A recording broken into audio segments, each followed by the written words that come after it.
Welcome to Sharma's Gurukul. Let us start with our new lecture of solution. This time we are going to talk about the third qualitative property, depression in freezing point. है ना? इससे पहले हमने क्या देखा था? Relative lowering of vapor pressure and elevation in boiling point. If you want to refer those, link is given in description. You can refer it. अब हम लोग आगे वाला टॉपिक देखेंगे, डिप्रेशन इन फ्रीजिंग पॉइंट. अब फ्रीजिंग की अगर हम बात करें तो फ्रीजिंग क्या होता है? Conversion of a liquid into solid state. और ऐसा करने के लिए हम क्या करते हैं? Normally the temperature is reduced, है ना, टेम्परेचर कम करके और लिक्विड को जो है that is converted into solid, उसको सॉलिड में कन्वर्ट कर दिया जाता है. ठीक, अब फ्रीजिंग पॉइंट क्या हो गया? ये वो टेम्परेचर है eight which both the states can occur simultaneously. उस टेम्परेचर पे लिक्विड स्टेट भी एग्जिस्ट कर सकती है और सॉलिड स्टेट भी एग्जिस्ट कर सकती है.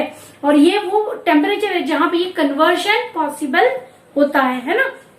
तो that is the freezing point. अब बात करते हैं डिप्रेशन इन फ्रीजिंग पॉइंट की. डिप्रेशन मीन्स क्या करना है? फ्रीजिंग पॉइंट जैसे मान लो वाटर का है तो 0 डिग्री सेल्सियस उसका फ्रीजिंग पॉइंट होता है ना. लेकिन अगर आप उसके अंदर जैसे कॉमन सॉल्ट डाल देते हो, आपको पता होगा जो कुल्फी वाले होते हैं ये क्या करते हैं, जो बर्फ लाते हैं उसके अंदर क्या होता है? सॉल्ट डाला हुआ होता है. उसका क्या पर्पज है सॉल्ट डालने का? तो उसका टेम्परेचर और डाउन करने के लिए, ताकि क्या हो कि उसे वापस नॉर्मल टेम्परेचर पे आने के लिए और ज्यादा हीट उसको एब्जॉर्ब करनी पड़ेगी, है ना. मतलब हमने क्या किया, उस टेम्परेचर को, उस फ्रीजिंग पॉइंट को और नीचे सरका दिया by the addition of the non-volatile solute. So today we are going to talk about depression in freezing point. अब ये कैसे होता है? जैसे अपन ने बॉइलिंग के लिए क्या कहा था? बॉइलिंग कब होता है? when the vapor pressure of the liquid becomes equals to the atmospheric pressure. मतलब लिक्विड फेज और गैसियस फेज को हमने इक्वलाइज किया था. यहाँ पे क्या होगा? vapor pressure of the liquid state should be equals to that of the solid state. तो ये दोनों चीजें जब सेम हो जाएंगी तो that will be the freezing point. उस टेम्परेचर पे जहां पे ये दोनों इक्वलाइज हो जाए उस टेम्परेचर को हम बोलते हैं freezing point. When you add non volatile solute to a solvent, किसी सब्सटेंस में आप नॉन वोलेटाइल सोल्यूट डालते हो तो वेपर प्रेशर वैल्यूज कम हो जाती है. तो उस वैल्यू को पहुंचने के लिए again that temperature is to be reduced more than the expected one. इसको अच्छे से समझने के लिए हम क्या करेंगे, ग्राफ से इसको स्टडी करते हैं. Let us go for it. Now see this graph. This is the graph of vapour pressure against temperature, है ना. ये जो फर्स्ट लाइन हमने ड्रॉ की है, this is for the frozen solvent. किस चीज की है? फ्रोजन सॉल्वेंट, मतलब उसका सॉलिड स्टेट हो गया. और ये जो लाइन है, the very first line indicates the liquid solvent. ठीक है, ये पहला जो लाइन है. अब ये जो कॉमन पॉइंट है इनका, यहाँ पे क्या हो जाएगा? Both the states will exist simultaneously. दोनों state simultaneously. P not is the pressure of pure solvent at which it will freeze. TF value आ जाती है हमको यहाँ पे, जहाँ पे ये कॉमन दोनों ही स्टेट अवेलेबल है. That is the freezing point of that solvent. अब मान लो इस सॉल्वेंट के अंदर आपने कुछ क्वांटिटी सोल्यूट डाल दिया, नॉन वोलेटाइल सोल्यूट, तो क्या हो जाएगा? वो वेपर प्रेशर की वैल्यू उसकी कम हो जाएगी, है ना. अब ये आ गया नया प्रेशर, वेपर प्रेशर कम हो गया, तो आपका सोल्यूशन का जो ग्राफ बनेगा ये पहला वाला बनेगा. It will reach and coincide this frozen solvent वाला जो लाइन है उससे कहाँ कोइंसाइड होगा? At point B. मतलब यहाँ पे आकर के, इस टेम्परेचर पे आकर के ये सोल्यूशन जो है वो फ्रीज होगा. वो यहाँ पे इस टेम्परेचर पे नहीं हो पा रहा है. So now this will be T1 will be the new freezing point of the solution, है ना. अब मान लो थोड़ी और क्वांटिटी आपने सोल्यूट की ऐड कर दी, तो again what will happen? Again that vapour pressure will reduce. तो आपके पास नया प्रेशर आ जाएगा P2. अब ये जो आपके पास P2 आ गया है, अब इसके पास यहाँ पे अगर कोइंसाइड का हो रही है लाइन, ये पॉइंट C के ऊपर, मतलब ये यहाँ जाकर के T2 will be the freezing point of new solution 2. ठीक है. अब इस पर बेस अगर हम कंपेयर करें कि अगर अपने को बनाना है, इसका कंपैरिजन करना है, तो मान लो अपन ये दो ट्रायंगल एज्यूम कर ले, ABD और ACD. तो सिमिलैरिटी वाले जो रूल्स है उसके हिसाब से अपन क्या बोलेंगे? BD अपॉन CE, है ना. CE that will be equals to what? AD upon AE हो जाएगा. ठीक है, तो AD अपॉन AE हो जाएगा. अब इस ग्राफ को देखो, BD में क्या दे रखा है? BD means what? This value. ये कैसे आएगी, TF माइनस T1, तो ये यहाँ पे अपन लिख लेते हैं TF माइनस T1। इसके बाद में ये आपका CE क्या है, CE मीन्स व्हाट, ये रहा T2 तक आना अपने को, ये गैप निकालना है, मतलब TF माइनस T2 करना पड़ेगा, TF माइनस T2 आ गया, राइट। नाउ AD की value means what, P0 minus P1 divided by AE की वैल्यू मतलब क्या है, P0 माइनस P2 हो गया, है ना। अब ये क्या हो गया, चेंज इन द प्रेशर। अब यहाँ पे डिप्रेशन है, इसलिए हमने, अगर आपको याद हो बॉइलिंग पॉइंट वाला elevation in the boiling point, उसमें हमने क्या किया था कि जो सोल्यूशन का जो बॉइलिंग पॉइंट था उसमें से हमने सॉल्वेंट का माइनस किया था, क्योंकि हमारा फाइनल जो टेम्परेचर था वो ज्यादा था as compare to the initial temperature, initial boiling point. लेकिन यहाँ पे उल्टा है, हमारा फ्रीजिंग पॉइंट वैल्यू बड़ा है और अपना ये जो है बाद वाले जो सोल्यूशन के फ्रीजिंग पॉइंट है वो कम वैल्यू रखते हैं, इसलिए हमने क्या किया, फ्रीजिंग सॉल्वेंट के फ्रीजिंग पॉइंट में से सोल्यूशन का माइनस किया। मतलब ये क्या हो गया आपका, डेल T1 हो गया divided by del T2 that is equals to del P1 upon del P2। इसका मतलब आपको क्या मिल रहा है कि actually any change in temperature is directly proportional to change in the pressure, right. यहां तक आ गए अपन। अब ये अपन ने क्या पढ़ रखा है, del P is equals to what, अपन ने पढ़ा रेयर्स लॉ के हिसाब से क्या पढ़ा हुआ है कि del P is proportional to और it is equals to what, उसका जो मोलारिटी जो होती है उससे कंपेयर करते हैं, del P is equals to P0 minus P upon P0 and that is equals to what, mole fraction of a solute. तो मोल फ्रैक्शन ऑफ सोल्यूट हमने कैसे लिखा था, small w capital M capital W M dash, है ना, इससे हमने लिखा था। तो ये जो डेल T का वैल्यू है ये हम यहाँ पे कंपेयर कर सकते हैं। तो दैट मीन्स डेल, यहाँ पे डेल T नहीं लिखेंगे, हम डेल TF लिख देते हैं, क्योंकि now we are talking about the freezing point. तो ये del TF is proportional to change in the vapour pressure. तो यहाँ पे del TF is equals to what, अब ये P0 की वैल्यू अपन उधर भी शिफ्ट कर सकते हैं, मतलब P0 माइनस P क्या हो जाएगा आपका, डेल P वैल्यू आ जाएगा। तो P0 अपन ने उधर शिफ्ट कर दिया। अब इधर देखना क्या हो रहा है कि ये P0 आपका कांस्टेंट है, ये जो मोलार मास है आपका, मतलब सॉल्वेंट का molar mass that is also constant, मतलब ये चीज तो आपकी कांस्टेंट हो गई। और फिर बचा क्या आपके पास, small w upon capital W into M dash. अब ये small w upon M dash क्या होता है, number of moles of solute है डिवाइडेड बाय वेट। अगर मान लो अपन केजी में ले लेते that will be equals to molality, मतलब ये टर्म क्या हो गई आपकी, मोलालिटी हो गई। और ये एक कांस्टेंट है आपका, this is a new constant, this is called as a cryoscopic constant. तो यहाँ पे क्या हो जाएगा आपका, डेल TF है ये। So del TF is equals to a new constant that is KF हो गया आपका नया कांस्टेंट, इनटू ये टर्म क्या है आपकी, मोलालिटी है। So this is the expression for the depression in the freezing point, change in the freezing point of a solvent that will be equals to cryoscopic constant into its molality, है ना। अब अगर आपको KF की value निकालनी तो there is again another formula। तो KF is equals to what, KF will be equals to M into R into TF का square divided by 1000 into del H fusion, है ना। तो ये फ्यूजन वाला हो गया, एंथैल्पी चेंज ऑफ फ्यूजन। और M क्या है, उसका मोलार मास हो गया। सॉल्वेंट का R गैस कांस्टेंट है, ये उसका प्योर सॉल्वेंट का फ्रीजिंग पॉइंट हो गया, and this is change in the enthalpy, ठीक है। So this how we can find out the molecular mass of a unknown solute by using this depression in freezing point.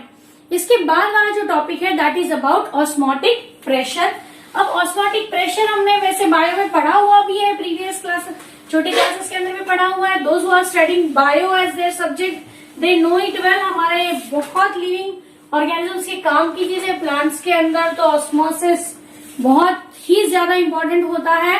तो osmosis क्या, it is the process of transfer of a solvent from the lower concentration to the higher concentration when the two solutions are kept मतलब उनके बीच में जो है they are departed by a semi permeable membrane। उनके बीच में क्या है, एक सेमी परमिएबल मेम्ब्रेन लगा रखा है, अगर ऐसी सिचुएशन में अपने पास दो अलग अलग सोल्यूशन है, एक सोल्यूशन ऐसा जिसका कंसेंट्रेशन लोअर है, एक सोल्यूशन ऐसा है जिसका कंसेंट्रेशन हायर है, तो lower concentration to higher concentration जो है सॉल्वेंट ट्रेवल करेगा।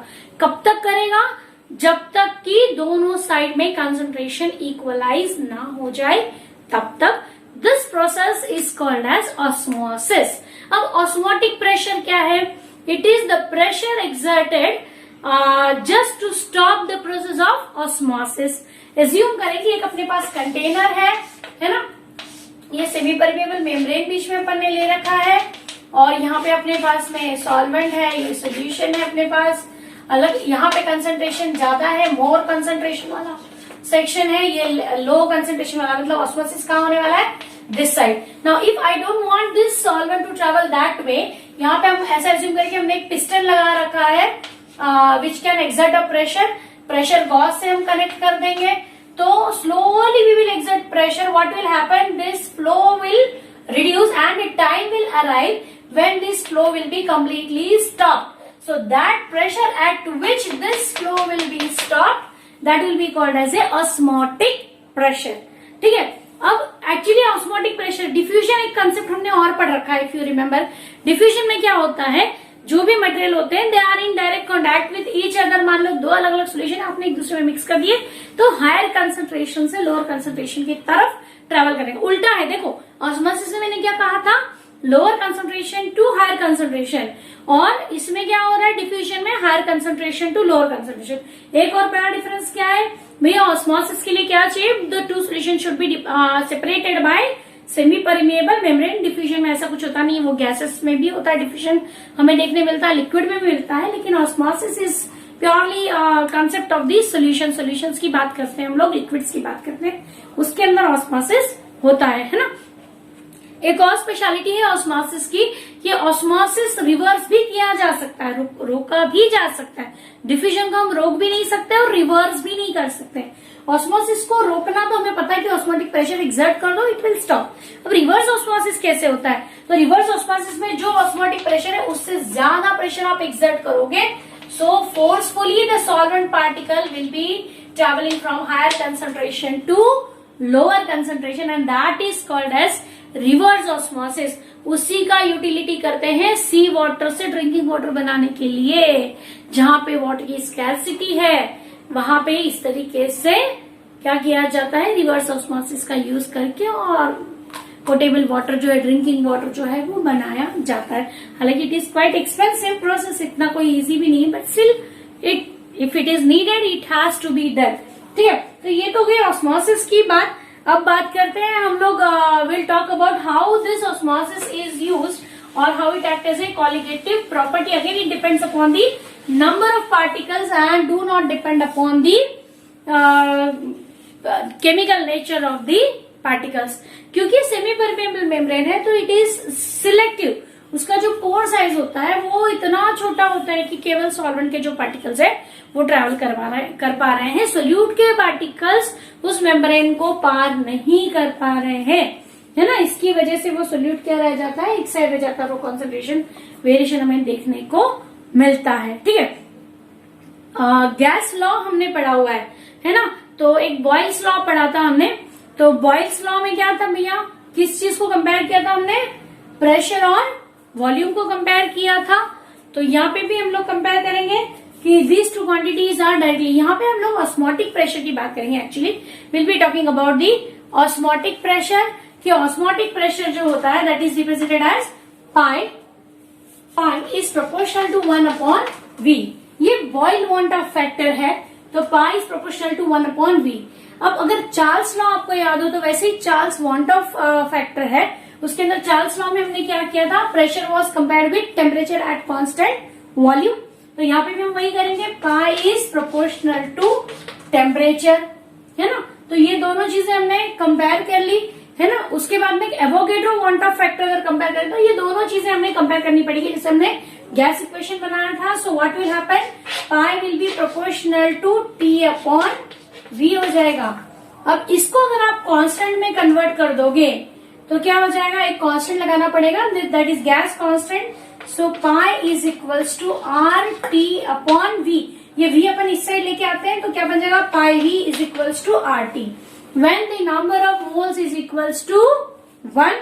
अब अगर नंबर ऑफ मोल्स आपकी इससे ज्यादा है तो आप क्या करेंगे, pi will be equals to what, N R T.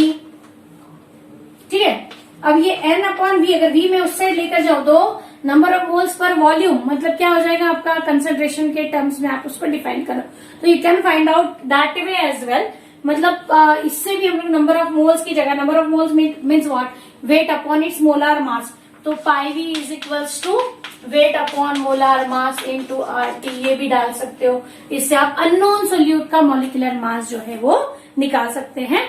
तो इस तरीके से हमने 4 कॉलिगेटिव प्रॉपर्टीज पढ़ी हैं जिससे हम क्या निकालते हैं, अननोन सोल्यूट का मॉलिक्यूलर मास निकालने के तरीके हैं। पहली थी relative lowering of vapour pressure, दूसरा है हमारा elevation in the boiling point, तीसरा है हमारा depression in the freezing point and fourth one is osmotic pressure. अब ऑस्मोटिक प्रेशर में एक दो टर्म्स और हैं जो आपको पता होनी चाहिए। एक होता है isotonic solution, iso means similar, जिनका कंसंट्रेशन सेम हो that will be called as isotonic.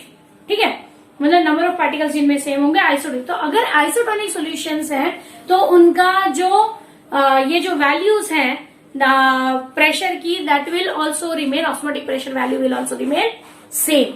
Hypertonic solution बोला मतलब जिसका कंसंट्रेशन ज्यादा हो as compare to the one with which we are trying to compare, जिससे हम कंपेयर करने की कोशिश कर रहे हैं, उससे अगर किसी और दूसरे सॉल्यूशन का कंसंट्रेशन ज्यादा है तो उसे हम टेक्निकली क्या कहेंगे, इट इज हाइपरटोनिक, है ना। और हाइपोटोनिक एक वर्ड होता है, व्हाट डज इट मीन्स, कि जो हमारा सैंपल है उसके मुकाबले उसका कंसंट्रेशन क्या है, लोअर है। तो अगर लोअर कंसंट्रेशन रखेगा तो ऑस्मोटिक प्रेशर वैल्यू भी कम आएगी, हाइपरटोनिक होगा तो ऑस्मोटिक प्रेशर वैल्यू भी कम आएगी।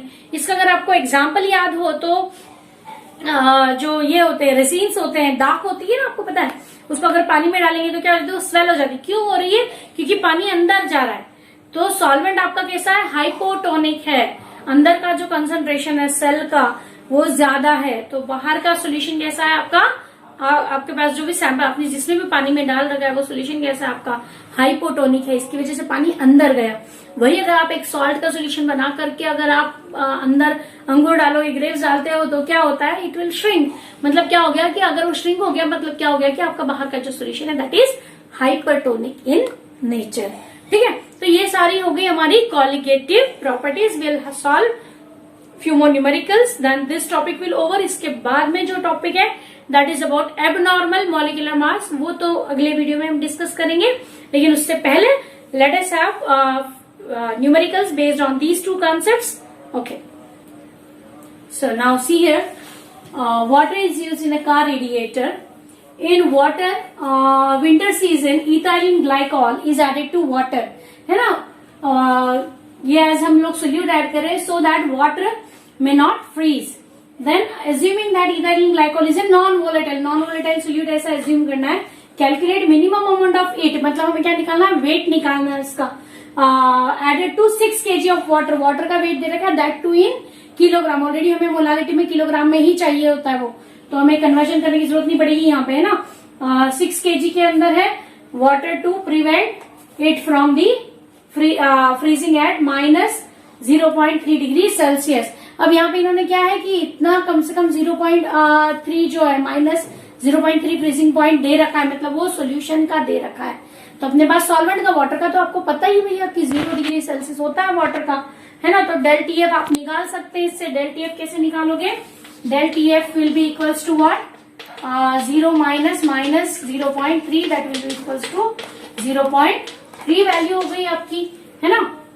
देन मोलर डिप्रेशन कांस्टेंट दे रखा है आपको, केएफ की वैल्यू दे रखी है यहाँ पे 1.86 दे रखी है। इसके बाद में आपको क्या चाहिए, वेट ऑफ सोल्यूट, मतलब वो कैपिटल डब्ल्यू, ये वैल्यू आपको ऑलरेडी दे रखी है 6 kg। So weight of solute 6 kg। अब अपने को क्या चाहिए भैया, तो इसके अंदर और क्या इन्फॉर्मेशन दे रखी है, अपने को मोलार मास चाहिए।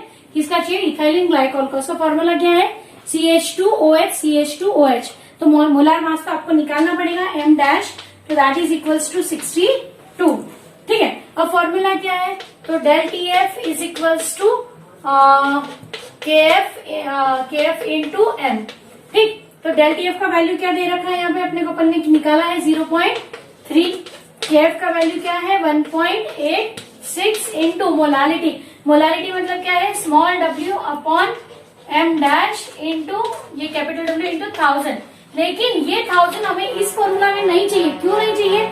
क्योंकि ये 6 kg ऑलरेडी kg में दे रखा है। हाँ, अगर आप इसको या तो फिर कन्वर्ट कर सकते हो, पहले इसको 6000 ग्राम कर लो तो ये 1000 लगा दो। अगर kg में लिख रहे हो तो नीड नॉट राइट दिस। तो है ना, अपन ये वाला सेक्शन जो इसका 1000 ये हटा देते हैं यहाँ से। नाउ यहाँ पे वैल्यू सब्स्टिट्यूट करनी है, तो आपका स्मॉल w वैल्यू क्या है, वेट ऑफ द सोल्यूट कितना है, that you have to find out, है ना। मोलार मास 62, तो यहाँ पे आप मोलार मास की जगह लिखेंगे 62 और wait of the solvent is 6 kg। ठीक है, ये हो गया। नाउ इसको पूरा कैलकुलेट करो, you will get the value of small w। तो स्मॉल w आपका जो वैल्यू आता है that is around 60। So 60 gram of a ethylene glycol is to be added so that water won't freeze even at minus 0.3 degree Celsius. Okay. So now see here, a 5% solution of a cane sugar who has molecular mass जिसका है 342 is isotonic with 0.877% of the solution of urea. Isotonic solutions दो दे रखे and find the molar weight of urea. अब भैया अपने को isotonic word कहीं नहीं आया है, that means we are going to talk about the osmotic pressure. Osmotic pressure वाला अपने को फॉर्मूला मालूम है, 5V is equals to NRT, है ना। लेकिन अब यहाँ पे तो भैया दो सोल्यूशन है, हमारे पास इंफॉर्मेशन भी नहीं है, तो इसका मतलब फिर हमें कुछ सोचना पड़ेगा। आइसोटोनिक जहाँ पे वर्ड आया तो मैंने एक चीज समझाई थी कि भैया आइसोटोनिक सोल्यूशन में ऑस्मोटिक प्रेशर क्या होता है, सेम होता है। मतलब अगर दो सोल्यूशन है तो मान लो दो अलग अलग फॉर्मूला हम लिखे तो ये pi V is equals to NRT अगर लिख रहे हैं तो ये चीज उनके बीच में कॉमन है। वॉल्यूम उनका अलग अलग हो सकता है, V1 V2 हो सकता है, नंबर ऑफ मोल्स उनके अलग अलग हो सकते हैं, क्योंकि this is not actually depending upon मतलब ओरिजिनल जो नंबर ऑफ मोल्स है वो भले ही अलग अलग भी होंगे तो भी नंबर ऑफ पार्टिकल उनका एसोसिएशन डिसोसिएशन के बाद एक जैसे वैल्यू तो N1 N2 हो गया। और R तो गैस कांस्टेंट है तो वैसे ही कांस्टेंट है। T टेम्परेचर, ये जो प्रोसीजर हो रहा है that will occur at the constant same temperature. मतलब आपके पास ये चीज कांस्टेंट है, ये R कांस्टेंट, T कांस्टेंट, ये सारी चीजें कांस्टेंट। मतलब आपको कंपेयर किसको करना है, इन दोनों चीजों को कंपेयर करना है ना। मतलब ये दोनों चीजें आपस में कंपेयर हो जाएगी। मतलब क्या हो जाएगा आपका कि N1 upon V1 is equals to N2 upon V2। तो जब आइसोटोनिक सोल्यूशन वाला क्वेश्चन आए तो अपना फॉर्मूला क्या लगेगा, ये लगेगा N1 upon V1 is equals to N2 upon V2। हम लोग ये सारे डिराइव नहीं करेंगे, ये जस्ट रह गया था, मैं बता रही हूँ यहाँ पे। So what we will do is what we need is N1 upon V1 is equals to N2 upon V2। अब देखो अपने पास क्या क्या डाटा है और क्या क्या फाइंड आउट करना है ये देखते हैं हम। यहाँ पे देखते हैं N1 मतलब आप अगर मान के चलिए अपन केन शुगर का ऐसा एज्यूम करें कि 100 ml आपका सोल्यूशन है, मतलब आपका 5 जो ग्राम है that is your weight of the sugar cane, है ना। उसके नंबर ऑफ मोल्स कैसे निकालेंगे, उसका मॉलिक्यूलर मास से डिवाइड करके। मतलब N1 क्या हो गया आपका 5 डिवाइडेड बाय आपका 342। N2 आपका क्या है कि वेट ऑफ द सोल्यूट, आपका दूसरा सोल्यूट है यूरिया, तो यूरिया का क्या दे रखा है आपका 0.877 डिवाइडेड बाय, आपको पता नहीं उसका molar mass, so that you need to find out. उसके बाद में इन्होंने V1 और V2, अब V1 V2 100 ml volume is equals to what, दोनों का वॉल्यूम भी यहाँ पे इन्होंने सेम ही, क्योंकि परसेंटेज में है तो डेफिनेटली वो 100 ही ml लेंगे हम। तो V1 इज इक्वल्स टू अपन क्या लेंगे, equals to V2 equals to 100 ml, मतलब लीटर में अगर करेंगे तो क्या हो जाएगा 0.1 लीटर हो जाएगा आपका। ठीक है, तो ये चीज हो गई। अब ये जो डाटा है वो इस फॉर्मूला के अंदर डाल दो, तो क्या हो गया आपका N1 की जगह आपने क्या डाला, ये डाला 5 अपॉन 342 और उसी के डिवीजन में क्या है अपने को 0.1, तो इधर 0.1 मल्टीप्लाई कर दिया इक्वल्स टू दूसरा क्या है आपका 0.877 डिवाइडेड बाय क्या है उसका मोलार मास इंटू 0.1, है ना। अब इसको कैलकुलेट करेंगे, मोलार मास इधर आ जाएगा आपका। देन ये तो सारी ये दोनों चीजें कैंसिल हो गई। 0.877 ये 342 ऊपर हो गया, 342 डिवाइडेड बाय 5। अब इसको आप कैलकुलेट करो, so you will get the molar mass of the solvent, that is approximately equal to 59.99।